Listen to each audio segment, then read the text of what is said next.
예, 반갑습니다. 그럼 지금부터 경상남도 약사회 주관으로 제40대 대한약사회장 후보자 초청 정책 토론회를 진행을 하겠습니다. 저는 진행을 맡은 경남약사회 부회장 박승민입니다. 반갑습니다. 먼저 경남약사회 김종수 선거관리위원장께서 인사 말씀과 후보자 소개가 있겠습니다.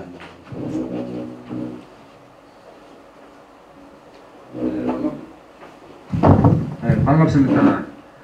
선거관리위원장이자 총회의장을 맡고 있는 김종수입니다. 오늘 제40대 대한약사회 회장 선거와 관련해서 정책 토론회를 지역에서는 지금 두 번째로 하고 있습니다.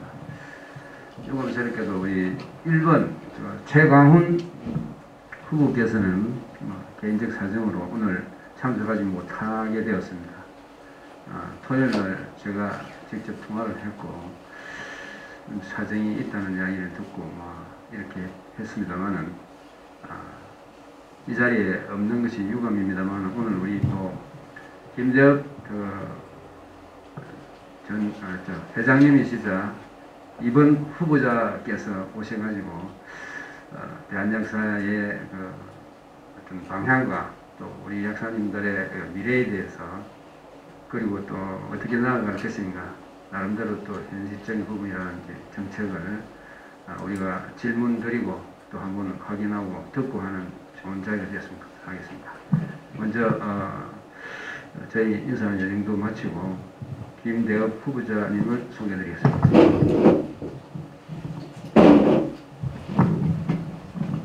예, 반갑습니다. 이번 40대 대한약사회장에 출마한 기호 2번 김대엽입니다. 반갑습니다.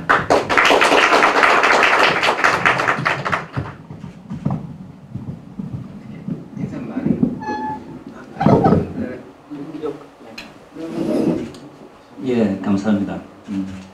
늦은 시간임에도 불구하고 이 자리에 참석해 주신 우리 경남약사회원과 또 우리 경남이 서울과 지리적으로 상당히 먼 거리임에도 불구하고 흔쾌히 참석해 주신 후보자와 관계자분들께 다시 한번 감사 말씀 드립니다.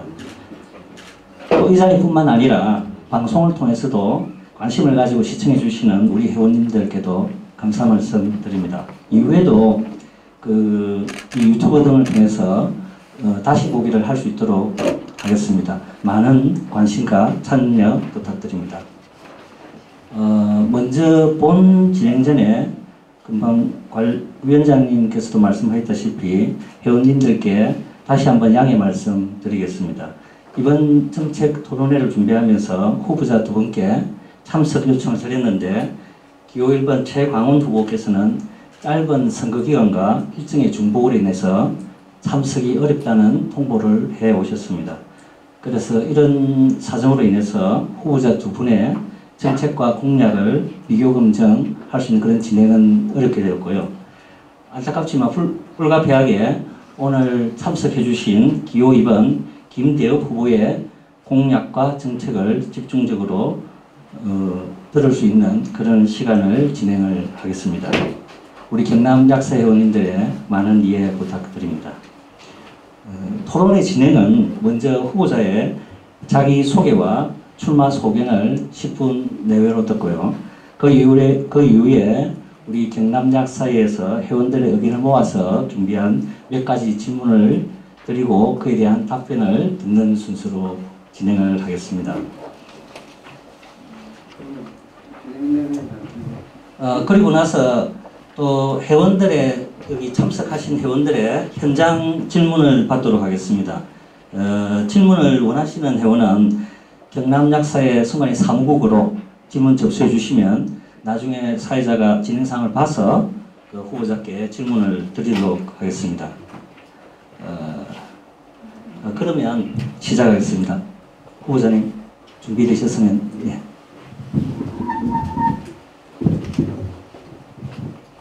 예, 반갑습니다.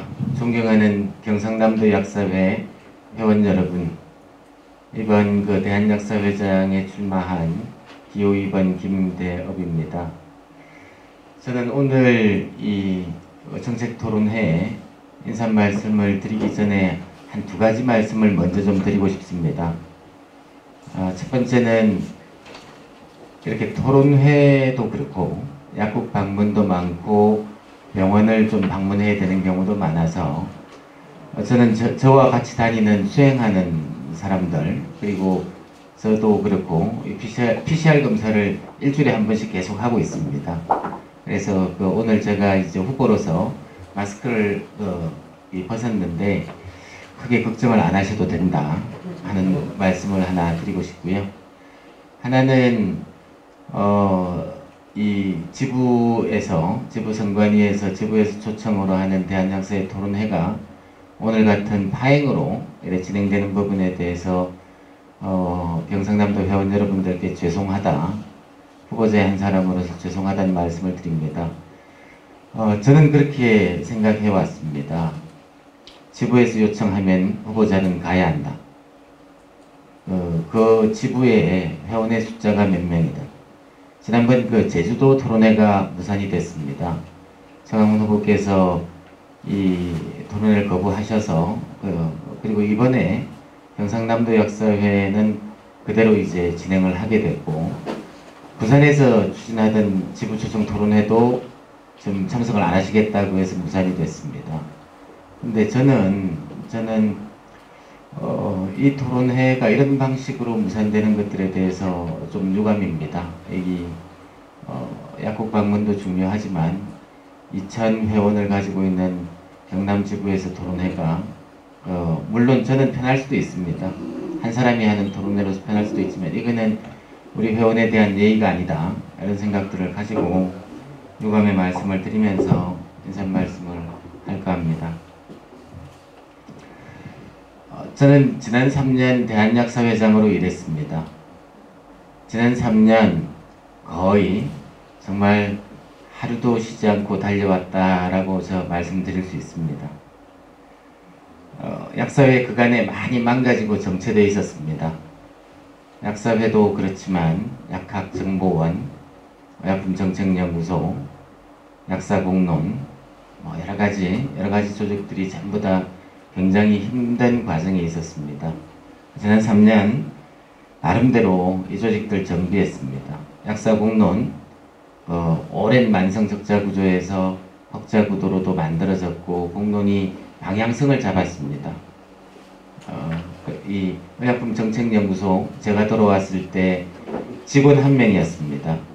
연구원 1명이었고 외부에 나가 있었는데 정말 참담하다라는 표현밖에 안 되는 상황이었고 약학정보원 여러 가지 과정들을 아실 겁니다. 그런 과정들을 통해서 정비가 됐습니다. 파마이티 3선을 쓰시는 분들은 그런 말씀합니다. 하나가 바뀌었어요. 이젠 통화가 돼요. 이렇게 이제 이런 여러 가지 조직들이 정비되고 정상화되는 과정이 있었습니다. 그리고 코로나19 위기가 있었습니다. 그 과정에서도 약사회가 약사사회가 약사 직능이 공공성을 가지고 있고 이 공공성을 이 사회에 알리고 확인하는 노력들도 게을리하지 않았습니다. 저는 오늘 토론회 전에 인사말에 제가 지난 3년에 중점을 뒀던 몇 가지들만 다 말고 몇 가지들만 말씀을 좀 드리고 싶습니다. 전문약사제도 도입됐습니다.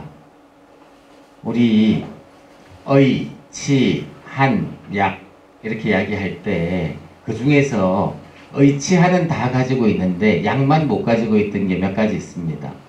전문의, 전문간호사, 전문한의사 다 제도들이 만들어졌는데 전문약사제도 없었습니다. 약사법 개정 물론 한국병원약사회가 10년간 준비해 왔습니다.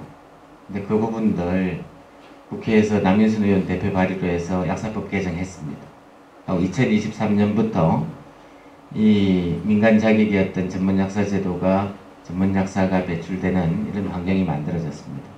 저는 이 전문약사제도가 굉장한 의미가 있다고 믿습니다. 약사들의 전문성이 강화되고 전문성이 사회적으로 보장받고 그런 부분을 만들어가는 이 보상 체계들을 만들어가는 징검다리 역할을 할 수 있는 아주 중요한 제도라고 생각합니다.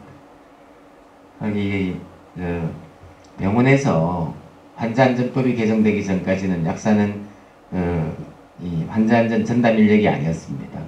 환자안전 전담 인력으로 환자안전법이 개정됐습니다. 이거 병원에 계신 선생님들은 어떤 의미인지 아실 겁니다. 우리 약재부장님이시죠. 예. 거기 또 감염병 예방법이 바뀌었습니다. 우리 그 전에 혹시 기억하실지 모르지만 메르스 때 확진자 방문했을 때 약국에 보상 하나도 없었습니다. 지금 약국에 확진자가 방문하면 약국에 4,000개 약국에서 평균 100만 원 이상 40억 이상 손실보상이 나갔습니다. 나가고 있고요. 이 부분들 감염병 예방법에서 약사에 대한 감염병 예방이 생겼을 때 지원 근거들이 만들어져서 이게 가능해졌습니다. 이 약사법 개정이 이루어져서 어제 그저께 3일 전에 11월 18일 날 약의 날이 국가기념일로 64년 만에 그 국가기념일이 돼서 행사가 있었습니다. 보건의료 인력지원법이라는 법이 개정됐습니다. 보건의료 인력에 대한 부분들을 논의하는데 약사회가 위원을 파견합니다. 저는 이제 몇 가지 이거 말고도 있지만 법 개정 몇 가지 중요한 것들을 이렇게 말씀을 드렸습니다. 이거 분명히 그런 말씀 드리고 싶습니다. 하루아침에 되는 일은 하나도 없다. 참 오랜 노력을 통해서 하나하나 해왔다. 이런 말씀 드리고 싶고요. 그런 변화들이 많은 것들을 바꿔가고 있습니다. 또 그간에 있었던 일 중에 약국 경영에 있어서 제일 중요한 건 어쨌든 지금은 수가입니다. 그 3년간 3.5%, 3.3%, 3.6% 수가 3년간 1등을 해왔습니다. 3.6% 이번은 유형별 수가 체계가 만들어진 이래 최고 기록을 또 갱신하는 결과들도 가져왔습니다. 우리 20년간 자가투여 주사제 주제로 580원으로 21년도 580원이었습니다. 5,200원으로 정상화됐습니다. 누구는 다른 이야기 하는데 이거 단독으로 나왔을 때 카드 수수료도 안 나온 문제도 있었지만 그보다 더 기분 나쁜 게 자존심이 상했습니다. 이런 부분들 바꿔왔습니다. 사이버 연수교육 도입되면서 코로나 시기에 사이버 연수교육 할 수 있게 됐습니다. 우리 약사님들 회원 신고할 때 옛날에 신고를 해놓고도 내가 얼마를 냈지 언제 했지 잘 몰랐습니다. 사이버 연수교육 받고 나서 내가 연수교육 몇 학점 받았는지 몰랐습니다. 다 본인이 확인할 수 있습니다. 내가 했던 회비 낸 거, 교육받은 거 한 발 더 가서 이제 약사 면허 신고 하고 있습니다. 의치한이 있는데 없었던 것 또 하나가 이 면허 신고였습니다. 약사 면허 신고 영양사도 있었을 때 우리 없었습니다. 이거 바꿔서 면허 신고 도입했습니다. 말 나온 김에 하나 더 말씀드리면 세 가지를 찍으면 하나는 의평원, 치평원, 한평원, 약학교육 인정평가원, 약평원 재단법인 만들고 약사법 개정했습니다. 부실의대로 해서 대학이 없어지는 과정들 보셨을 겁니다. 약학교육 인정평가원이 없었습니다. 그거 우리 때 만들었습니다. 이런 많은 일들이 이루어졌고 이런 일들이 한 번에 어느 날 한 번에 이루어지지 않는다 하는 말씀을 드리고 싶습니다. 이번에 선거가 오면서 여러 가지 이야기들이 있습니다. 저보고 그런 이야기 합니다. 왜 성분명 처방을 못했어? 왜 한약사 문제를 풀지 못했어? 왜 1년에 수가를 10%씩 못 올려? 다 하면 좋습니다. 다 하면 좋겠지만 저는 그렇게 믿습니다. 세상에 한 방 없다. 세상에 한탕 없다. 하나하나 한 발 한 발 지독하고 끈질기게 방향성을 가지고 나아가는 게 대한약사회 회무다. 대한약사 회장은 8만 약사의 현재를 책임집니다. 약사 직능의 미래를 책임집니다. 그 자리는 말잔치로 구호가 가지는 현혹으로 이렇게 만들어 갈 수 없습니다. 저는 우리 회원 여러분들께 말씀드리고 싶습니다. 일은 되게 해야 한다. 일은 인기놀이가 아니다. 우리 저 경남에 큰 일이 있었습니다. 3년 전에 제가 대한약사회 회장이 됐을 때 제일 큰 일이 뭐였냐면은 경남 창원 경상대병원의 편법 불법 약국이었습니다. 충남 천안 당국대병원의 편법 약국이었고 대구 계명대병원의 불법 편법 약국이었습니다. 지금 아무도 그 이야기 하지 않습니다. 왜? 창원 경상대병원에서부터 막아냈기 때문에. 그래서 그게 대법원 판결을 받아내고 그 판결이 창원 충남 천안 당국대병원을 막았고 계명대병원을 막고 있습니다. 저는 그때 그 대학약국의 변상진 약사님을 만났을 때를 잊지 않습니다. 오늘 가서 뵀습니다. 오늘 저 와 계시는데요. 이런 노력들이 세상을 바꾸고 있습니다. 그 과정에서 대한약사회에 적지 않은 노력했습니다.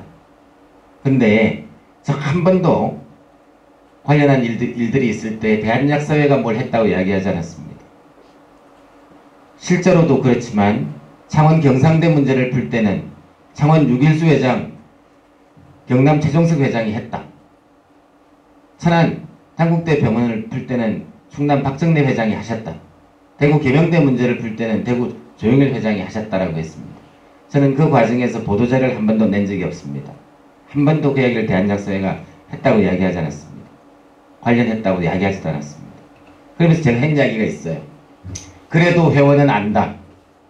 근데 우리 참모들이 그러더라고요. 모른다. 홍보해야 한다. 이야기해야 한다. 인사말이 너무 길어졌는데요. 저는 뒤에 질문에 있어서 한약사 문제나 여러가지 추진 현안에 대해서는 따로 말씀드리기로 하고, 저는 우리 회원은 안다고 믿습니다. 말하지 않아도 안다. 그게 약사회 회무를 풀어가는데 말하지 않아야 될 것들이 더 많다. 그래도 우리 회원들은 안다. 그런 믿음들을 가지고 있습니다. 마지막 말씀으로 다시 한번 반복하고 싶은 게, 요란한 구호, 철학과 연대 없는 돌격, 그것으로 만들 수 있는 것들은 허상이다. 이런 한 발 한 발 하나하나 하는 것이다. 이런 말씀을 드리면서 제 출마의 변이자 앞으로 제가 일하고 싶은 약사회를 끌어가고 싶은 자세에 관해서 인사말로 드렸습니다. 고맙습니다.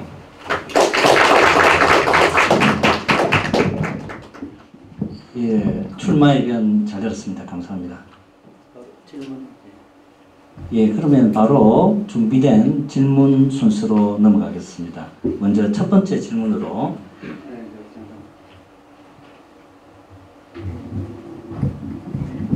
사전에 좀 이야기가 이루어져 보니까 결국 사회자가 다 확인을 해야 되겠는데, 뭐 간단하게 오늘 그 회장님께서 말씀을 좀 중요한 말씀인데 시간을 그래 좀 빠가면서 했으면 좋았는데, 어쨌든 그 말씀을 빨리 또 안 했어 내가. 제가 다시 말해서 끝뿐만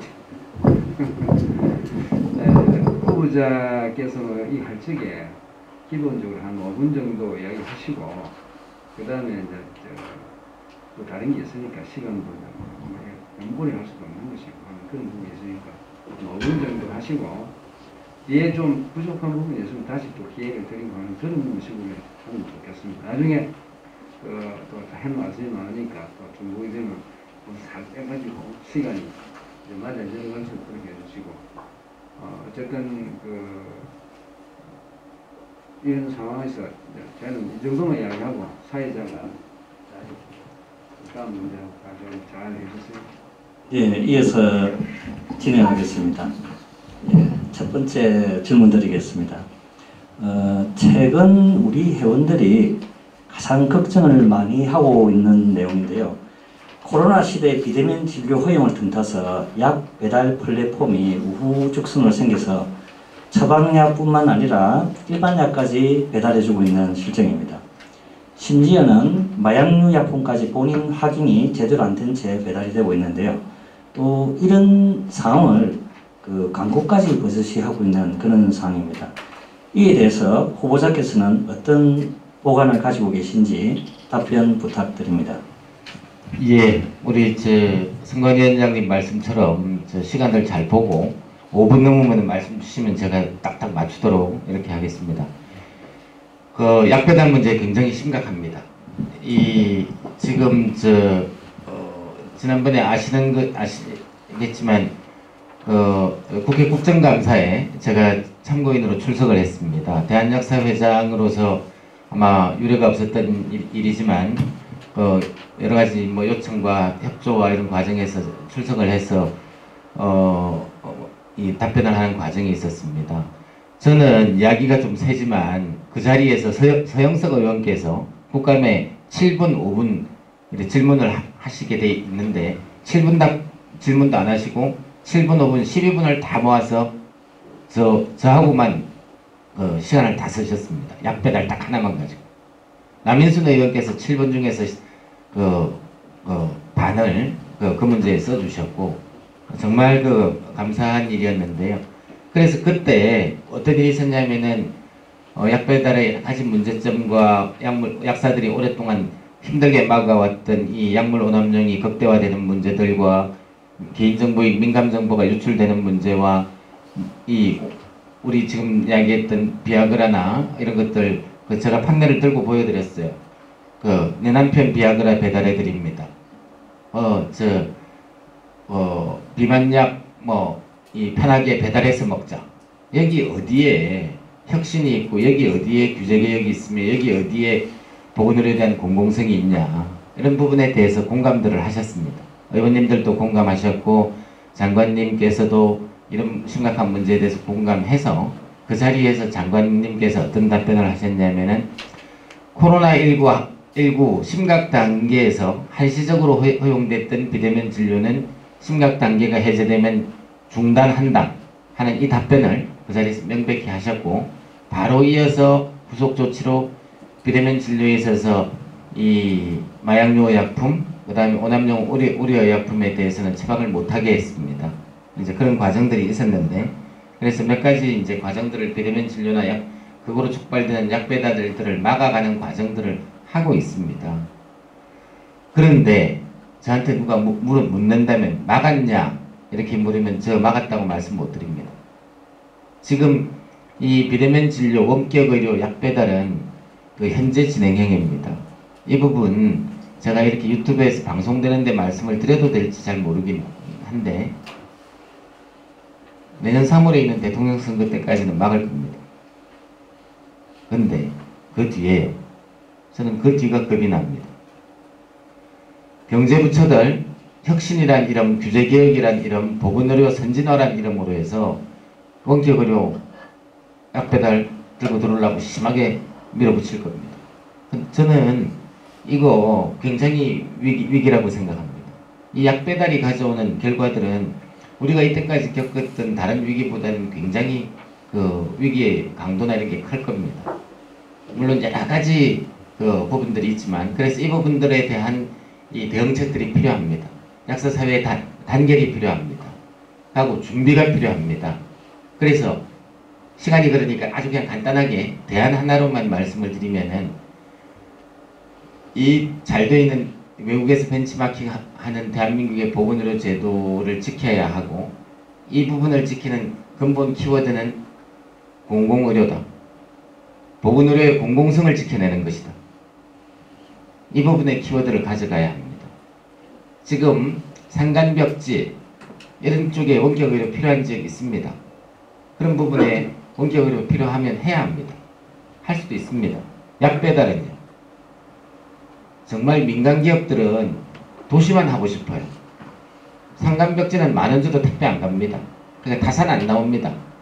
여기에 뭐가 들어가야 하느냐면은 공공의료, 공공성이 들어가야 하고 여기에 공적 플랫폼이 들어가야 한다. 대한민국의 보건의료를 지키는 공적 체계가 만들어져야 한다. 그것들 속에서 이 문제가 풀어져야 한다. 하는 게 우리 약사회가 가질 또는 의사회, 치과의사회 전부 다 같이 공동으로 가져갈 부분들이 이 부분입니다. 감사합니다. 지금 메시지가 30초 전부터 계속 들어와서 이렇게 말씀을 이렇게 줄이도록 하겠습니다.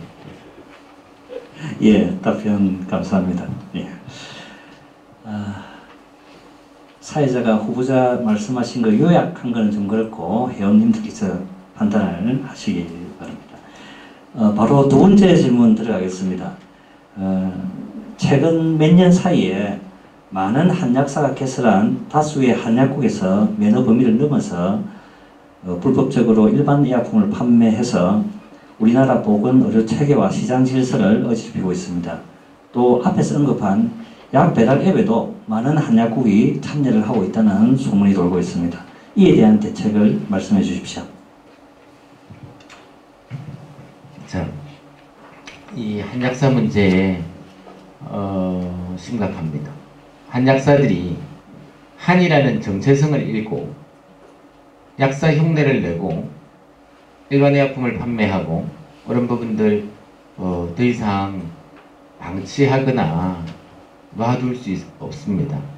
저는 한약사들이 한약에 대한 정체성을 찾아서 본인들의 이 정체성을 찾아서 그 길로 가야 한다고 생각합니다. 이 상황이 만들어진 데는 선배들의 책임이 큽니다. 관련 약사법에 대한 정비들을 잘 해놓지 못했습니다. 그래서 지금 이제 그 전에 있었던 과정들은 나 조금 이따 이야기하고 미래의 이야기들을 먼저 해보죠. 지금 서영석 의원 법안 발의로 해서 약사법 제50조 약국 개설자는 의사치과에서 처방 없이 일반 의약품을 판매할 수 있다는 조항이 있습니다. 그 조항을 딱 한 줄만 바꾸는 겁니다. 약국 개설자는 각 면허 범위에 따라 일반 의약품을 판매할 수 있다. 면허 범위는 약사법 2조에 나와 있습니다. 약사는 약과 이 한약 제제를 한약사는 한약과 한약 제제를 이렇게 되어 있는 부분들이 있습니다. 이 면허 범위에 따라서 이 일반 의약품을 판매할 수 있다라고 정리를 하면은 그러면은 불법적인 한약사의 일반 의약품 판매들은 근절이 됩니다. 근데 지난번에는 여기에 처벌조항이 없었습니다. 이번에는 처벌조항을 병기해서 개정안이 발의됐습니다. 이 약사법 개정안이 발의되고 나니 누군가 그런 이야기를 해요. 선거 기간에 맞춰서 왜 발의가 됐냐고 그래요. 그래서 제가 그냥 웃으면서 그랬어요. 제가 힘이 그렇게 세지 않습니다. 그 말은 다르게 이야기하면은 국회에서 약사법 발의하거나 법 개정안 발의하는 게 쉬운 일이 아닙니다. 이 부분에는 오랜 준비 기간이 있었습니다. 어떤 말도 나왔는데 어느 특정 이야기를 해서 그렇지만 김현장과 오랜 기간 약사법에 대한 협의들을 했고 관련한 법안 발의를 대표 발의하시는 의원님들과의 오랜 협의가 있었고 그런 과정을 거쳐서 시기적으로 이렇게 발의가 됐습니다. 이번에 보니까 최강훈 후보도 그리고 서울시 약사회 한동주 후보도 그 다음에 권영희 후보도 모든 후보들이 약사법 개정안을 지켜야 한다 이런 이야기들을 하고 있습니다. 저는 그렇게 요청드립니다. 이 부분은 선거하고 무관해야 한다. 이 부분은 약사법 개정안 통과에 다들 최선을 다해야 한다. 이런 부탁과 말씀을 드리고 싶습니다. 자, 약사법 개정안이 이 개정안이 되니까 또 어떤 이야기가 있냐면 왜 약사법 개정안 하면서 약사는 약국을 한약사는 한약국을 하는 거로 왜 안 바꿔줍니까? 이렇게 이야기들 하시는 분들도 있습니다. 저는 앞에서도 비슷한 말씀 드렸지만 일은 되게 해야 합니다. 안 되는 일을 당위나 자기 만족을 위해서 풀어서는 안 됩니다. 표현이 그렇지만 지난 임기 때 비슷한 법안이 발의됐다가 법안심사소에 올라가지도 못했습니다. 그렇게 하면 안 됩니다. 법안이 통과될 수 있게 그 말은 다르게 이야기하면은 보건복지부가 반대하지 않을 수 있는 법안으로 가야 합니다. 그 흐름들을 만들어서 최소한으로 딱 한 조항으로 한 줄로 그런 어떤 개정안으로 해서 우리가 기대하는 효과들을 얻을 수 있는 방법이다라는 말씀들을 드리고 싶습니다. 어떨 때는 속 시원하게 법안 다 이렇게 넣어가지고 우리 기분 좋게 그거 다르게 이야기하면 쇼입니다. 그런 쇼하기 싫습니다. 또 한약사 문제가 나올 때마다 어떤 이야기가 있냐면 김대엽 아들이 한약사라더라. 또 오만 이야기들 다 있습니다. 근데 이러지 않아야 합니다. 우리 아들 다, 제가 이거 대통령 선거 나온 것도 아닌데요. 우리 아들 둘 다 공대 나와가지고 잘 직장 다니고 있고요. 한약사 아니고요. 근데 이게 너무 가짜뉴스도 많이 만들어지고 뒤에서 이상한 이야기 하고, 근데 이렇게 우리 내부를 분열해서는 안 됩니다. 한약사 문제만큼은 그 친구들이 이 갈 길들을 한약의 정체성을 찾을 수 있도록 갈 수 있게 길을 또 열어주고, 시간이 다 됐다고 그러는데, 이 부분에 있어서 이 법안으로 해서 정말 흐름들을 정리를 하는 그런 노력들이 필요하다, 이렇게 말씀드리고 싶습니다. 나중에 한약사 문제 관련해서는 추가로 질문이나 말씀을 좀 주시면은 추가로 몇 가지 말씀을 좀 더 드리고 싶습니다. 예, 감사합니다.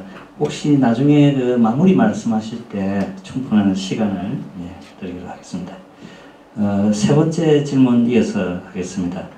저희 경남 약사에서는 작년부터 경남도의 지원과 몇 분 약사님들의 그 봉사로 심야 공공약국을 운영하고 있습니다. 도민과 언론으로부터 상당한 그 호응과 칭찬을 받고 있는데요. 내년에는 2배수로 확대 운영할 그런 계획을 가지고 있습니다.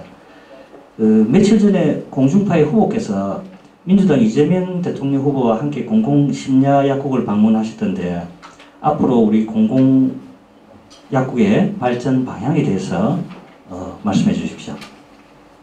공공심야약국과 관련한 부분은 이제 여러 가지 언론에서도 나왔지만, 이게 한 1년 반, 2년 가까이 계속 작년 예산안에도 올라갔다가 통과가 안 됐습니다.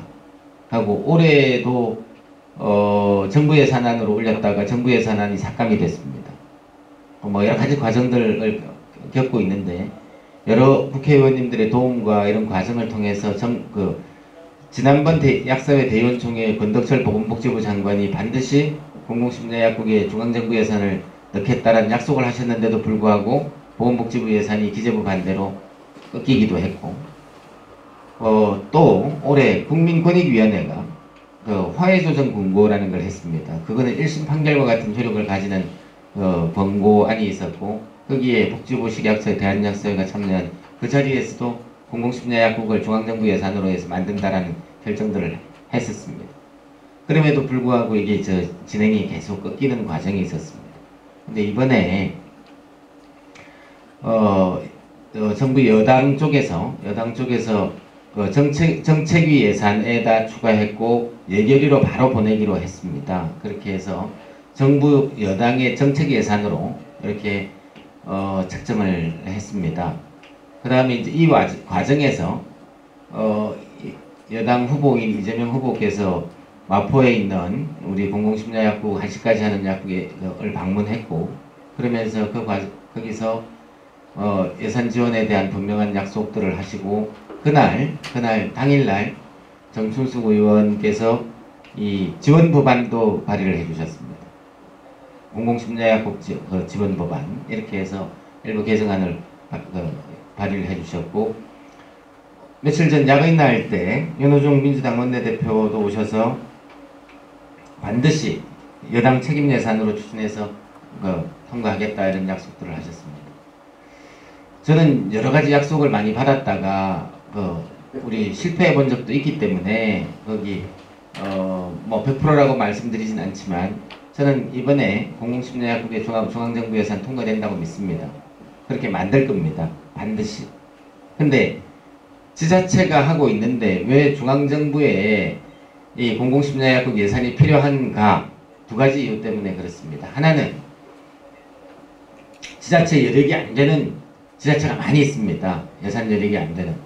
근데 지금 공공심야약국이, 제가 예를 어떤 다른 지역을 충남에 가면은 인삼의 도시 금산, 그 금산 읍내를 딱 가면 7시 반만 되면 새까매집니다. 그 주변에 많은 주민들이 있습니다. 그 주민들이 어떤 이야기를 해야 하느냐면, 인삼시장 옆에 가면은 거기 항상 12시까지 하는 약국이 있어. 그런 약국이 하나가 필요하다는 겁니다. 전국에 그런 약국들이 하나씩이 필요하고, 그걸 만들려면은 그 조금 형편이 어려운 지자체에는 중앙 예산이 들어가야 하고, 이걸 확대하는데 정부 중앙 예산이 움직여줘야 된다는 겁니다. 정부 중앙정부의 정책이 돼야 한다고 생각하고, 그렇게 돼야만 이게 실효성을 가지고 길게 갈 수 있다는 부분이 있습니다. 그래야 지자체도 힘을 받습니다. 그렇게 만들고 싶은 게 첫 번째고요. 두 번째는 우리 안전상비약품 부분도 있고, 지난번 계속 제 임기 때는 없었지만 지난 기간에 계속 안전상비약 열세 품목을 확대한다고 계속 싸움이 있었습니다. 기억하실 겁니다. 근데 그 의도 정부가 가지고 있을 겁니다. 화상 투약기 하겠다고 규제 샌드박스 넣겠다고 난리가 났었습니다. 다 이유가 뭐냐면은 국민들이 가지는 의약품 접근성을 향상시켜야겠다라는 생각들을 정부는 가지고 있는 겁니다. 근데 저는 그 부분을 중앙정부 예산이 들어간 이 공공심야약국으로 많은 부분을 풀 수 있다라고 생각합니다. 공공심야약국이 있는데 그 약국에서 이 국민들의 의약품 접근성, 야간 시간대의 접근성들을 많이 풀어낼 수 있다 하는 부분들을 만들어서 방향을 이 국민들의 의약품 접근성 문제를 풀어가는 하나의 큰 틀로 만들어 가야 한다, 이런 생각을 가지고 있어서 이 공공심야약국 부분에 대한 예산 부분과 법안들을 이렇게 챙기고 있다, 이렇게 말씀을 드리고요. 거기 경남에도 그렇고 지금 우리 공공심야약국 하시는 약사님들 너무너무 존경스럽습니다. 정말 이런 표현이 맞는지 몰라도 회장으로서 이렇게 그 약국들의 약사님들 보면서 그냥 꼭 안고 이렇게 격려하고 이렇게 하고 싶은 늘 그런 마음인데, 많은 약사님들의 헌신들이 빛을 볼 거라 이렇게 믿습니다. 예. 예, 답변 감사합니다. 오늘 김대엽 후보님 혼자 참석해서 질문을 계속 들으니까 목이 좀 타시는 것 같은데 한 30초만 있다가 다시 계속 질문 드리겠습니다. 조금 쉬시고. 그냥 하시죠. 괜찮습니다. 예. 저는 후보자가 같이 있어야, 상대가 있어야 이 토론을 더 잘하는데 오늘 참 그렇습니다. 아마 여러 가지 이유들이 있으신 것 같은데 저도 발언 시간을 너무 길지 않게 줄일 테니까요. 예, 계속 하시죠. 예. 예. 그날 방송 YTN 방송을 보니까 약국의 공공성하고 심야약국의 공익성을 국민들께 알리는 아주 좋은 내용이라서 참 보기에 좋았습니다. 특히 눈 작은 분이랑 같이 동시 출연하셔가지고 후보자님 눈이 상당히 좀 커 보였습니다. 감사합니다. 네, 당선이 되셔가지고 회장이 되시면은 더 자주 방송 출연 부탁드리겠습니다. 혹시 방송을 못 보신 회원님들은 유튜브 등에 있으니까 찾아서 한번 봐주시기 바랍니다. 네 번째 질문 드리겠습니다. 최근 민간 기업에서 전자처방전 전달 사업을 추진하고 있습니다. 추진하면서 민감한 개인정보 관리상의 문제라든지 또는 의료기관과 약국 간의 담합의 우려라든지 또 민간 업체에 약국 등 의료기관의 종속 위험이라든지 또 수수료 문제라든지 이런 점들이 굉장한 우려를 낳고 있습니다. 이에 대한 후보님의 대책을 말씀해 주십시오. 이 부분 관련해서 폐해가 너무 큽니다. 이거 민간 전자처방전 받을 수 없습니다. 이유는 많은 병원에서 추진도 하셨고 그런 과정들이 있었지만 결과들이 좋지 않습니다. 다르게 이야기하면은 그 기업들의 수익 구조가 전부 다 약국에 있습니다. 약국에 과도한 그 수수료를 받으면서 그걸 가지고 병원에 있는 이 전체 시스템을 운용하는 형식으로 만들어져 있어서 그런 방식의 전자처방 전달 시스템에 동의할 수 없다. 첫 번째. 두 번째, 그보다 조금 더 중요한 이유가 민간 기업으로 하면서 생기는 게 보이지 않는 담합 우려가 너무 크다. 그 다음에 세 번째, 처방 분산의 효과가 없다. 이런 식이라면은 안 된다. 그래서 지금 전자처방전에 대해서는 프랑스도 그렇고 OECD 국가 중에서 7개 정도 나라가 공적 플랫폼으로 운영하고 있습니다. 공공 이 전자처방 전달 시스템을 운영하고 있습니다. 저는 전자처방 전달 시스템만큼은 공적으로 이루어져야 한다. 지금 원주에서 해당 사업들을 시범 사업을 하고 있습니다. QR코드 방식이긴 한데요.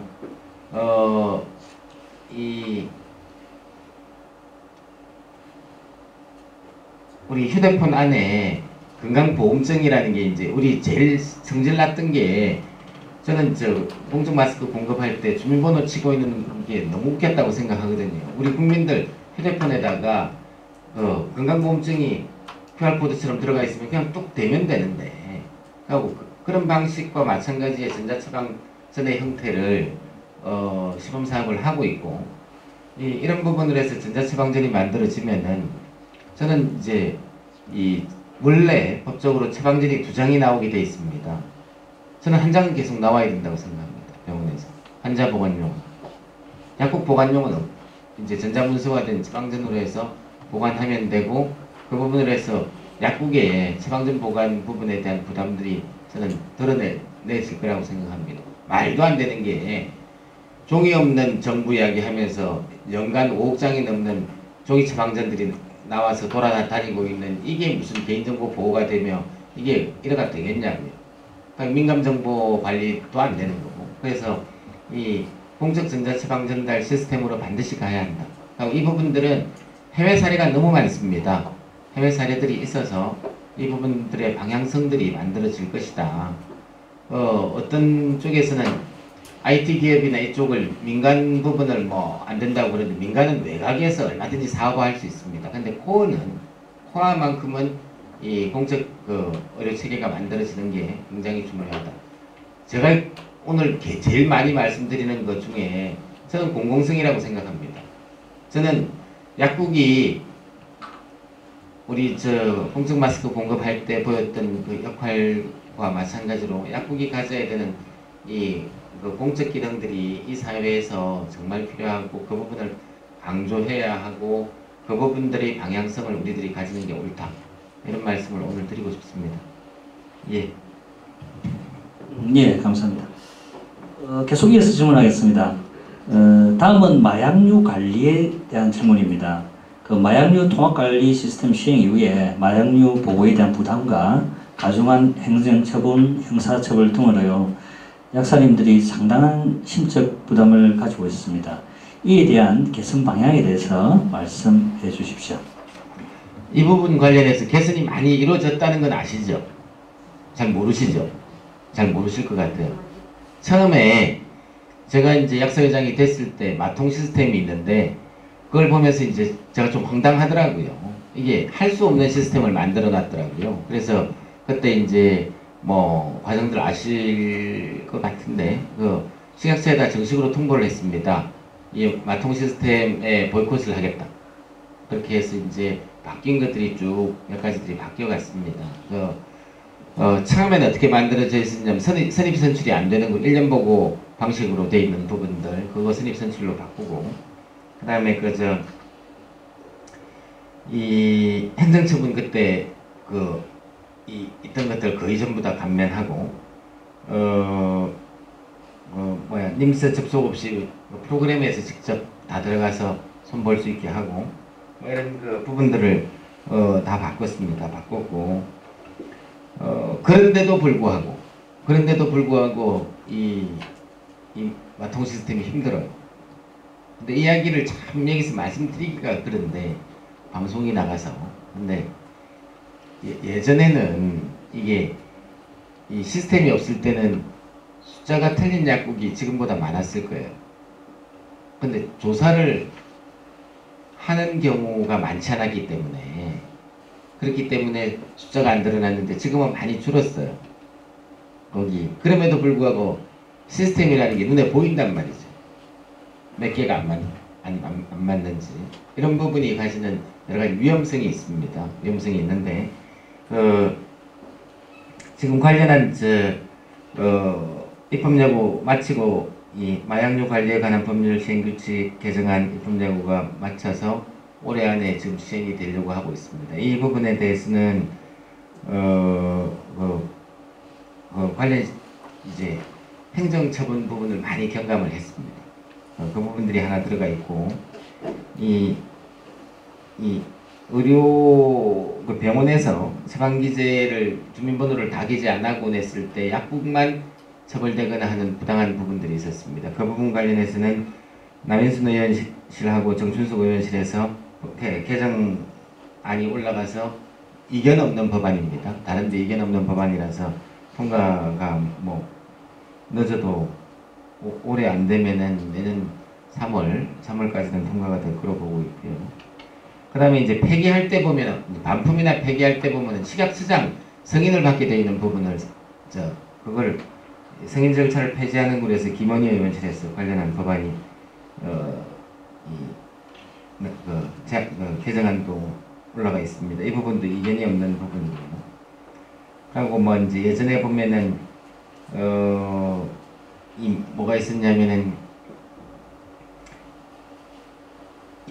뭐 인지하고 뭐 잘못 미보고다 이런 걸 인지하고 적시 뭐 이렇게 돼 있는 걸 3일 이내 뭐 그 다음에 그 2분의 1 강경하는 거를 감면으로 바꾸는 거 그 다음에 뭐 이런 것들을 굉장히 많이 이제 정리를 하고 있습니다. 하고 있는데 이제 그럼에도 불구하고 마통 시스템이 가지는 불편함이 있어. 특히 이제 병원에도 그 문제가 아직도 좀 남아 있는 것 같고 근데 보니까 마약류 중에서 마약은 그 일련 번호 부분이나 이런 부분을 계속 바꿀 수가 없다. 마약은. 근데 향정으로 되어 있는 부분에서는 나중에 최종적으로 다 나와서 이렇게 보시면은 행정처분이나 이런 것들이 그간에 있었던 것에 비해서 반 이하로 다 경감이 됐다 이렇게 확인하실 수 있을 거고요. 관련 보고 절차들도 굉장히 간소화시켰다. 이렇게 확인하실 수 있을 겁니다. 그리고 이 부분은 관련한 법률안이 지금 3개나 올라가 있습니다. 3개가 있고 그건 다 이견 없는 법률안으로 이렇게 통과가 거의 확실시 되는 부분이니까 이런 부분들이 정리되면은 그러면은 조금 나아질 거다. 그 다음에 그럼에도 불편한 부분에 대해서는 계속 개선해 나가겠다. 이렇게 말씀을 드리겠습니다. 예, 답변 감사합니다. 답변이 좀 시원찮았나 봐요. 앞으로도 계속 챙겨봐 주시기 부탁드리겠습니다. 6번째 들어가겠습니다. 다음은 잦은 약가 인하와 장기 품절약 관련입니다. 얼마 전에 베타미가 처방전은 보름 만에 3번이나 상한 약가가 오르내리면서 약국과의 유통업계 행정적으로 경제적으로 큰 혼란과 손해를 줬습니다. 제약사하고 정부의 다툼에 애먼 약국들이 고스란히 피해를 보고 있는데요. 이런 잦은 약가 변경으로 인한 약국의 혼란과 피해를 막을 어떤 보완을 가지고 계신지 또 장기 품절약에 대한 어떤 대책을 가지고 계신지 그에 대해서 부탁드립니다. 지금 저 2개 묶어서 말씀드리겠습니다. 품절약 문제하고 약가 인하 문제하고 묶어서 말씀드리는데요. 정말 약가 인하 문제 생길 때 제가 회장으로서 부끄럽습니다. 미안합니다. 이 부분 조금 더 빨리 이렇게 문제를 풀어야 했었는데 지금 참 어렵네. 제가 이렇게 말씀을 드려서 그런데 참 그간의 과정들이 힘들고 이제 좀 어렵다 이런 생각을 가지고 왔는데 대강의 이제 이 몇 가지 부분들을 해답들을 가지고 있습니다.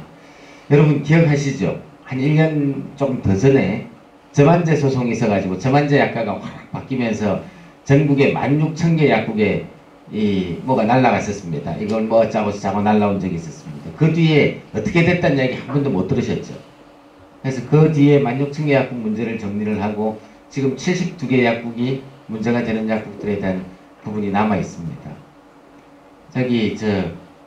이제 편하게 해결하는 부분이 저는 중요하다고 생각해요. 근데 이제 그런 이제 유사한 부분입니다. 베타미가도 그때 저만제 약가 부분처럼 마찬가지 부분인데 일단 약가 인하와 관련한 부분에서 이번에 베타미가 같은 경우에 제가 이제 뭐 이렇게 말씀드려도 될 것 같아요. 사후 관리 일단 없습니다.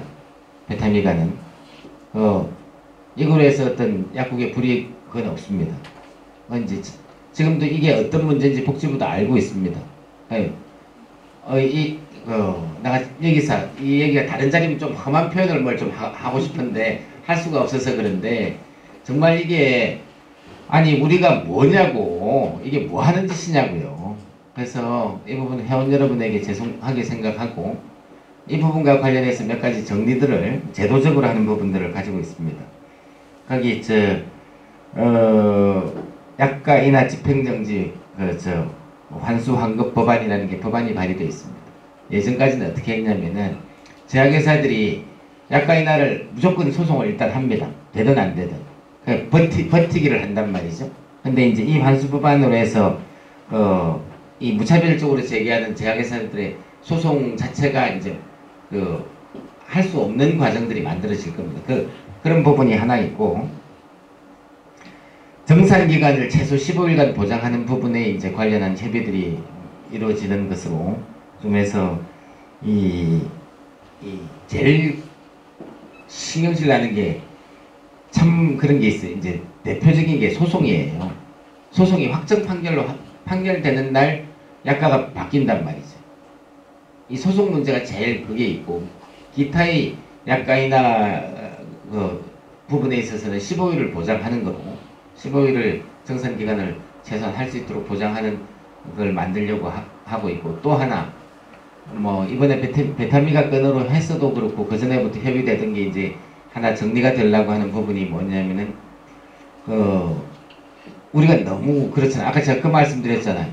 우리 회원 신고한 거 우리도 내 눈으로 보는데 마찬가지로 심평원에 지금 우리 다 그거 들어와요. 우리 약국에 대화 약국에 지난 6개월 동안 베타미가가 매달 들어왔는지 그게 심평원은 다 알아요. 우리 집 숟가락 다이죠. 그러니까 우리가 베타미가를 지난 6개월간 매달 썼는지 다 알아요. 그러니까 우리 사실은 심평원에서 우리가 다 확인할 수 있어요. 근데 다 떨어져 있어요. 이걸 모아달라 그랬어요.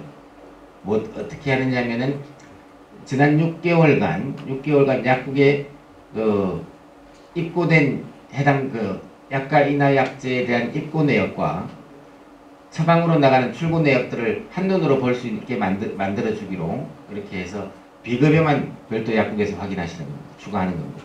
그것만 만들어서 그 부분으로 해서 약가 이 정산 부분에 있어서 우리가 더 노력하지 않게 그냥 그것만 확인해서 보내주고 정산하고 확인할 수 있는 시스템을 만드는 거로 그래서 복지부도 동의를 하고 심평원도 어려운 일이 아니다 해서 그런 부분들을 진행을 하고 있습니다. 자 이제 이 부분과 관련해서 30초 전인데요. 지금 질문이 두 개로 합쳐졌어요. 조금만 놔두세요. 예. 이 부분과 관련해서 뭔가 좀 기분이 안 좋아요. 뭔가 대 끌려가는 것 같아. 왜 이래야 되지? 왜 일 있을 때마다 전문의약품은 공공재입니다 하는데 왜 우리가 주문할 품목을 결정한 것도 아니고 우리가 수량을 결정하는 것도 아니고 우리가 먹어도 불법인 이 전문의약품을 약가 떨어질 때마다 우리가 이렇게 안달을 해야 되고 품절될 때마다 우리가 이렇게 안달을 해야 돼. 이게 정말 약사들이 오롯이 우리들이 져야 될 사회적 책임인가? 아니란 말이에요. 이 부분은 이 사회적 책임은 전문의약품은 공공재입니다라는 이 이야기가 가지는 게 뭐냐면은 이 공공성을 가진 의약품을 책임을 나눠서 집시다.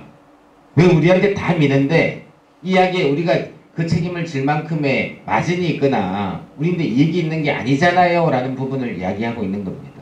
그래서 이제 그 부분들을 푸는 노력들을 하나하나 이렇게 하고 있는데 지금 지난 3년에 전문의약품은 공공재입니다라고 세웠던 이 슬로건이 가지는 힘들입니다.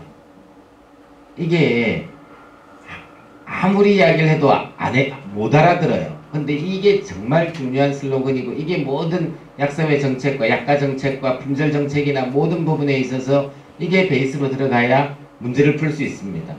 그래서 제가 계속 공공성 이야기를 말씀을 드리고 있는데 이 품절약과 관련한 부분도 똑같습니다.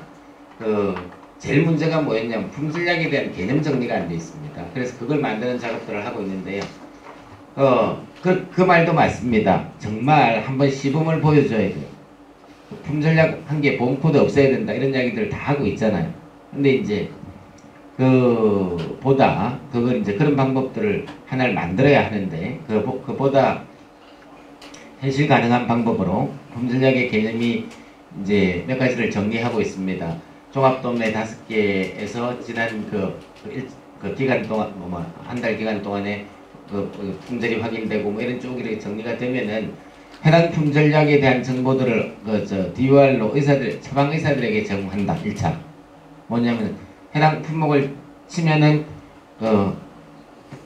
해당 품목은 장기 품절 의약품입니다 라는 메시지가 의사 처방 단계에서부터 뜨게 하는 부분으로 이 협의들을 진행하고 있고, 기술적인 부분은 다 되어 있습니다.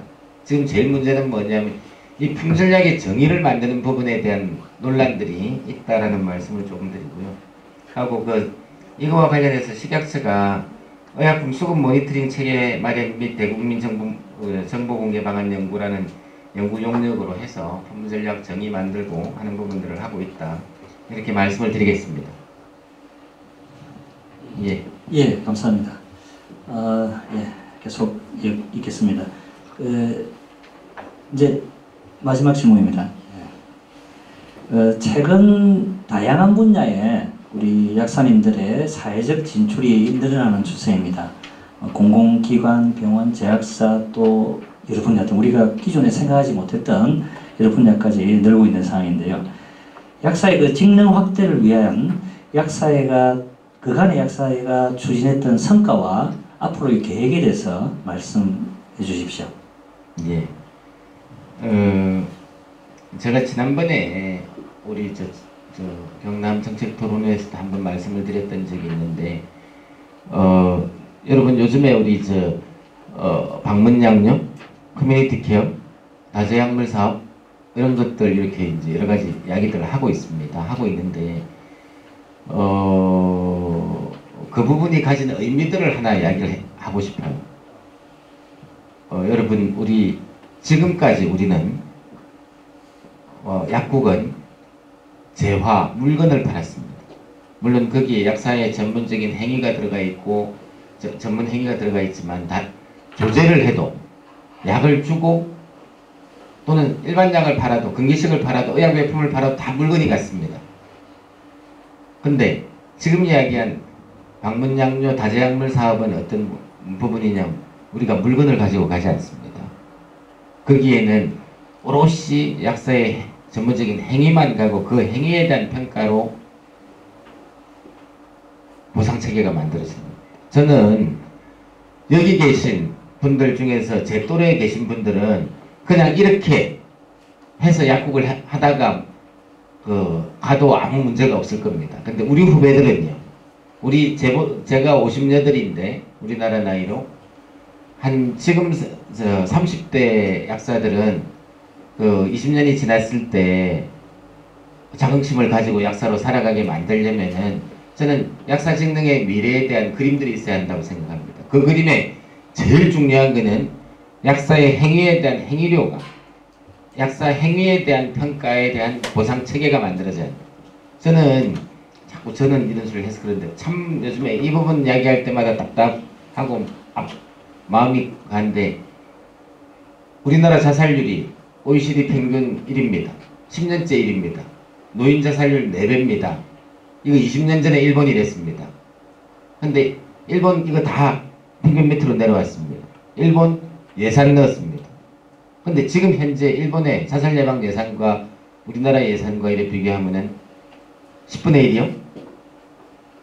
아니요, 100분의 1입니다. 100분의 1도 안 됩니다. 그럼 다르게 예상을 하면은 대한민국의 이 자살률을 잡으려면 대한민국의 자살 예방 예산이 100배가 들어와야 합니다. 우리가 좀 먼저 가 있자고요. 약국이 노인 자살률 문제나 이런 부분에 있어서 상담하고 역할하고 이런 부분들에 먼저 가 있어야 한다. 노인 학대, 가정폭력, 특히 노인 폭력 이거 약국 말고 잡아낼 데가 별로 없습니다. 이런 부분에 약국들이 하는 이 상담과 이 전문적인 행위들이 평가받는 체계를 만들어야 한다. 그게 우리 약사 직능의 미래의 큰 축을 하나를 만드는 거다. 그 그림들을 가지고 있어야 한다. 이런 말씀을 굉장히 드리고 싶고요. 거기 오늘 이 이야기를 앞가고 사실은 병원 부분에 관한 부분과 산업약사에 관한 부분들이 있습니다. 공직과 여러 가지 부분들이 있는데 병원 약사님들이 병원 약국에서 이직률이 높습니다. 힘이 듭니다. 근데 병원은 약국은 개인 사업자지만 병원은 의사, 간호사 몇 개 직종들이 서로 협력하고 경쟁하면서 살아가는 곳입니다. 거기서 약사 직능이 이렇게 밀리면은 그러면은 개국 약사들에게도 정말 안 좋을 겁니다. 저는 이 병원에 대한 지원 체계가 만들어져야 하는데 이제 병원 약사회와 여러 노력들을 하고 있습니다. 인력 기준 부분도 의료기관 인정평가원하고 협의를 하고 있고 관련한 그 병원 약사들에 대한 행위에 대한 수가 물론 그거에 대한 그거는 병원이 가져가는 거지만 그 부분에 대한 모양을 만드는 것, 그 다음에 뭐 인력 기준 부분을 좀 바꾸는 것, 강화시키는 것 이런 것들을 여러 가지를 같이 하고 있고 전문 약사 제도도 이제 어떻게 보면 징검다리 역할을 좀 할 수 있게 하고 이런 역할들을 해서 병원 약사 부분에 대한 처우 개선이 이루어지도록 해서 좀 그만두지 않게 자긍심을 가지고 일할 수 있게 이번에 산업약사회 설립을 적극적으로 도왔습니다. 누구는 그렇게 이야기합니다. 왜 자꾸 대한약사회 안에 병원약사회 만들고 또 산업약사회 만들게 놔두냐. 저는 만들어야 한다고 생각합니다. 그래서 그 나름대로 영역을 보호하고 지키고 대한약사회에 머리 뒤밀고 싸우고 내꺼 내놓으라고 하고 그래야 발전이 있다고 믿습니다. 그냥 대강 뭉뚱그리고 가자고요. 그렇게 하면 안 된다. 서로들 싸우고 그러면서 한 발 한 발 가야 한다. 이런 생각들을 가지고 있습니다. 그래서 균형된 발전 방안들이 만들어지도록 그 다음에 6년제 약사들이 공직에서 지금 6급과 7급 인사혁 뭐 이런 부분들도 진행하는 부분이 있고 미안합니다. 한마디만 더. 다재약물 사업 할 때 우리 후배 약사들이 이제 군대 가는 거를 공중보건 약사 옛날에는 보건소 가서 조제하라고 그랬는데 그런 방식이 아니라 이 사람들이 다재약물 사업에 약사들로 역할을 할 수 있게 하는 방안들 뭐 여러 가지 이런 고민들을 만들어 보면 좋겠다 하는 고민들이 생각을 가지고 있습니다. 예. 예, 감사합니다. 우리 경남 약사에서 준비한 질문은 모두 끝났고요. 혹시 오늘 현장 접수된 게 있습니까? 예.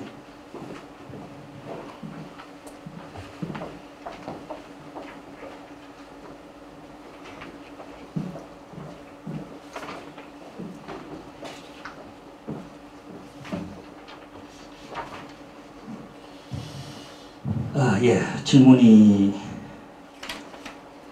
오늘 아직 끝날 때까지 끝난 게 아닌 것 같습니다. 예. 질문이 3개가 들어와 있는데, 요 계속 이어서 바로 질문 드리겠습니다. 바로 그대로 읽겠습니다. 조찬희 집행부 시절 임원으로 그 당시 약사회관 재건축과 관련해서 불투명한 동거래로 징계를 받은 모 임원이 학술방 등에서 계속 허위사실 등 악의적인 동영상과 글들을 올리고 있다고 합니다. 이에 대해 방치하는 것은 옳지 않다고 생각되는데 어떻게 대응하실지 말씀해 주십시오. 사회자께서 이상하게 말씀하신 이유를 알 것 같습니다. 조금 이제 어려운 답변일까 이렇게 생각을 하시는 것 같아요. 내용 아시는 분 아시지만요. 올해 초에 대한약사회 내용증명이 접수가 됐습니다. 내용이 뭐냐면은 대한약사회관을 짓지 않은 대한약사회관의 스카이라운지 10년 운영권과 지하 식당과 운영권들을 10년간 하는 조건으로 비밀 계약을 하고 3억 원을 주고받은 일이 있었습니다. 그래서 돈을 주신 분이 대한약사회로 내용 증명을 보내서 그분이 대한약사회 회장 자격으로 했으니 자기한테 돈을 안 주니 대한약사회가 법인이 대표자 책임으로 해서 책임을 지고 돈을 달라 하는 내용 증명이 결과적으로 이제 관련된 게 4통이 이렇게 접수가 돼서 조사위원회가 구성되고 윤리위원회가 징계하는 과정이 있었습니다. 사실 대한약사회 징계는 다른 징계가 아닙니다. 원래 보통 징계라는 것은 하면은 운전하는 사람한테 운전면허를 박탈한다든지 뭐 이런 부분인데, 그게 아니라 여기는 그냥 대한약사회 윤리 규정에서는 이 선거권 피선거권 제한하는 부분들로 해서 본인들의 직업권이나 이런 데 어떤 제한이 있는 부분이 아닙니다. 그런 부분이 뭐 있었고요. 그 부분과 관련해서 한 분이 아마 당신께서 만든 대표로 있는 학술방을 이야기하는 것 같습니다. 그 방에 참여하신 분들께 이제 그런 일들이 있는데요. 저도 많이 괴롭게 생각합니다. 그런데 제가 대한약사 회장일 때는 해당 내용을 다르게 대응하지 않았습니다. 왜냐하면 회장으로서 회원을 고발하거나 이런 부분은 안 된다 생각을 하고 있지만, 제가 이제 후보자가 됐으니 이 부분과 관련해서는 이번 선거가 끝나더라도 법적 조치할 생각입니다. 이 부분은 미래를 위해서라도 화합이란 이름으로 선거 끝나고 나면 서로 다 없는 일로 다 묻고 저 그러지 않을 겁니다. 이 부분과 관련해서는 이미 변호사를 선임하고 있고, 이 부분과 관련해서는 명백히 허위사실을 통해서 명예훼손과 초상권 여러가지 과도한 일들이 너무 많기 때문에 이 부분에 대해서는 뭐 이번에 이 선거 과정에서 이런 걸로 논란을 만들고 싶지 않으니 듣고 있지만, 이 부분은 분명히 조치를 하겠다라는 생각을 가지고 있습니다. 제가 답변이 너무 과격했나요? 이런 속마음을 이야기하면 안 되는 것 같은데 말씀을 좀 드렸습니다. 예, 솔직한 답변 감사합니다. 두 번째 질문입니다. 김대엽 집행부에서 경남 창원 경상대병원 불법 약국과 관련해서 변호사비를 비롯해 소송 지원과 정치권 측면 지원 등 정말 많이 힘써 주셨습니다. 정말 감사드립니다. 창원 경상대병원 불법 약국을 시작으로 불법 편법 약국 척결 노력이 결실을 보고 있습니다. 불법 편법 약국에 대한 간단히 경과 보고와 향후 대응에 관해 말씀해 주십시오. 이 부분은 앞에 말씀드렸고요. 정말 창원 경상대병원의 이 결과가, 이 대법원 판결이 충남과 대구와 뿐만 아니라 그때 우후죽순처럼 늘어나려던 흐름들을 다 막아냈습니다. 저는 박수 받아야 합니다. 우리 경남약사회가, 우리 유길수 회장이, 우리 최종석 회장이, 우리 변상진 약사가 정말 박수 받아야 하고, 이 부분에 대해서 분명히 정말 어느 정도 기간이 끝났을 때 이게 하나의 큰 일을 했다, 이런 말씀을 드리고 싶습니다. 예, 박수 한번 칩시다.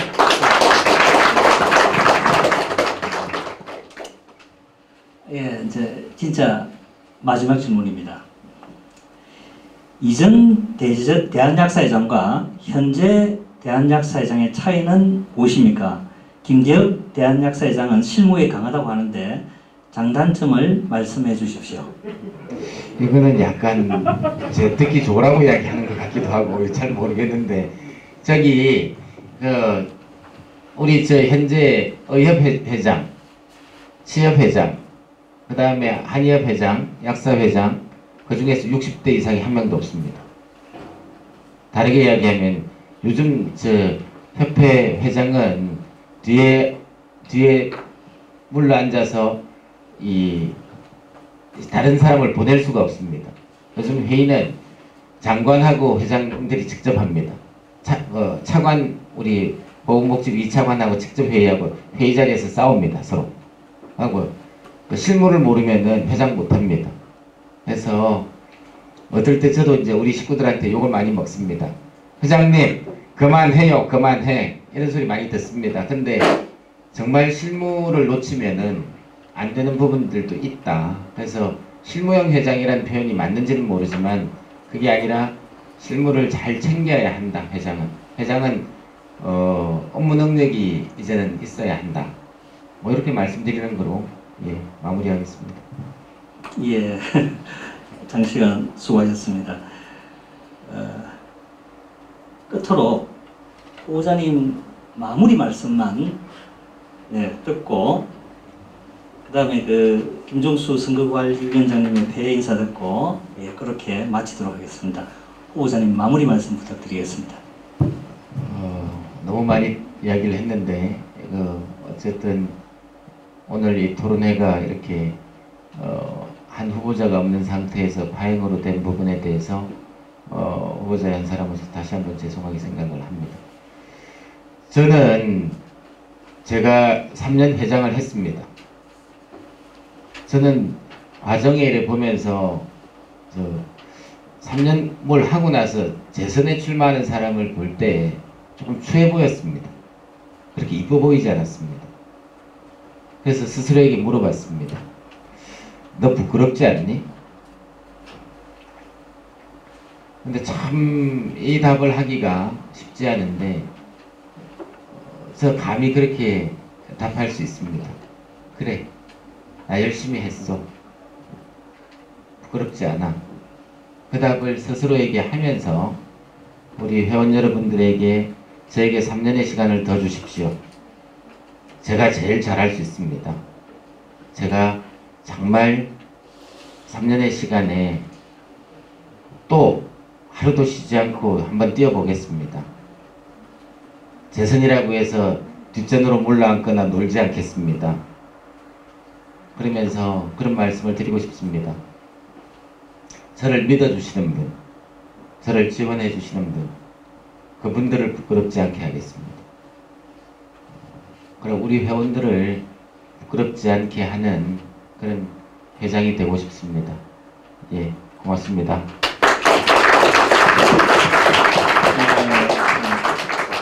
마지막으로 김종수 선거관리위원장께서 정책토론회 폐회 인사 있겠습니다.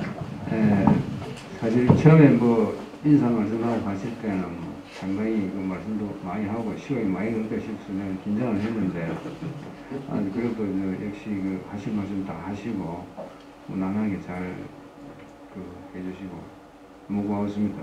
특히 저도 옆에서 가만히 듣고 있으면 공공이라는 공공재, 공공심리학과 공공이라는 부분에 대해서 특히 많은 이해와 또 노력과 저는 열정 갖고 계신 것 같아요. 이때까지 실무라는 표현은 어떻게 보면 아닌 거고 어떤 문제에 대해서 정확하게 알고 있다 이런 생각도 할 수 있는데 그런 생각이 맞기를 바라고 더 잘하고 또 특히 우리 회원들을 위해서 열심히 일하면 좋은 일이 하고 많이 있을 겁니다. 고맙습니다. 이상 마치겠습니다. 장시간 오늘 토론회를 지켜봐 주신 회원님 그리고 후보님 다시 한번 감사 말씀드립니다. 이상으로 대한약사회장 후보자 초청 정책 토론회를 모두 마치겠습니다. 감사합니다.